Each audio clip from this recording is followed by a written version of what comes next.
The Galactic Council's emergency session had lasted 14 standard hours, and High Arbiter Zexthol's crystalline form flickered with exhaustion. The holographic display surrounding the chamber showed the same devastating reality from every angle. Humanity had done the impossible again. "The gates are sealed," Admiral Vorth announced, his 6 arms gesturing helplessly at the tactical displays. "Every single stargate in the Terran sector has been locked down with quantum encryption barriers. No ship should be able to pass through. No energy signature should penetrate. It's mathematically impossible." "And yet," whispered Counselor Lyra, her tentacles coiling nervously around her hoverseat, "they're everywhere." The reports had started trickling in 3 cycles ago. Human ships appearing in systems they couldn't possibly reach. Human colonies sprouting on worlds that required passage through sealed gates. Human traders casually arriving at stations as if interdimensional travel bans were merely suggestions. Dr. Sarah Chen materialized in the chamber's witness dock with a soft shimmer of light, her form projected from the human embassy ship Persistence. The assembled aliens regarded her with a mixture of awe and deep unease. "Dr. Chen," High Arbiter Zexthol's voice resonated like singing crystal, "perhaps you could explain how your species continues to spread across the galaxy despite our security measures." Sarah smiled, the expression somehow both innocent and predatory. "You slammed the front door, Arbiter. But humans have a saying. When one door closes, we find a window. Or in this case, we make our own." She gestured, and a holographic display materialized showing the quantum structure of a sealed stargate. "Your barriers are impressive, truly, but they're based on the assumption that travelers need to use the gate's intended function. The gates are the only method of faster-than-light travel," Admiral Vorth protested. "Without them, crossing galactic distances would take millennia. For you, perhaps." Sarah's smile widened. "But humans are excellent at creative problem-solving. We noticed something interesting about your quantum locks. They seal the dimensional aperture. Yes, but they actually create tiny fissures in space-time, where the energy bleeds through." The chamber fell silent except for the ambient hum of life support systems. "You're exploiting the flaws in our own security system," Counselor Lyra breathed. "We prefer to think of it as alternative navigation," Sarah replied cheerfully. "Those quantum fissures you create, they're microscopic, sure, smaller than an atom, but human engineers have developed something we call probability threading. We compress our ships into quantum foam, slip through the cracks at the subatomic level, and reassemble on the other side."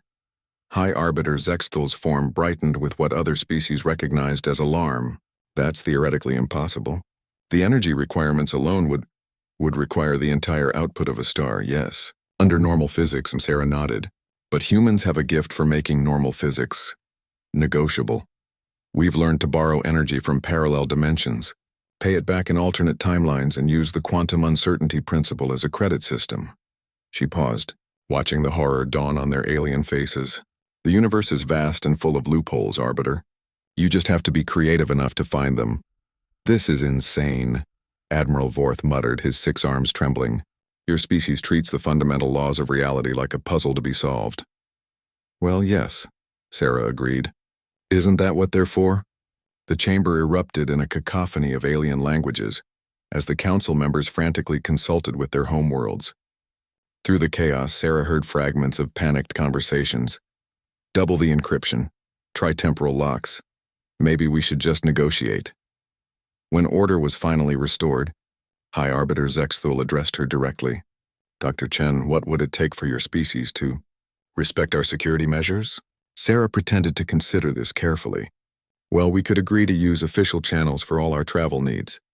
But we'd need the gate network to be fully operational and unrestricted. Can't respect security measures that don't let us through, after all."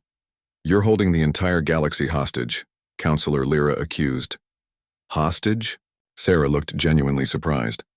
"We're just going about our business. Trading, exploring, settling new worlds.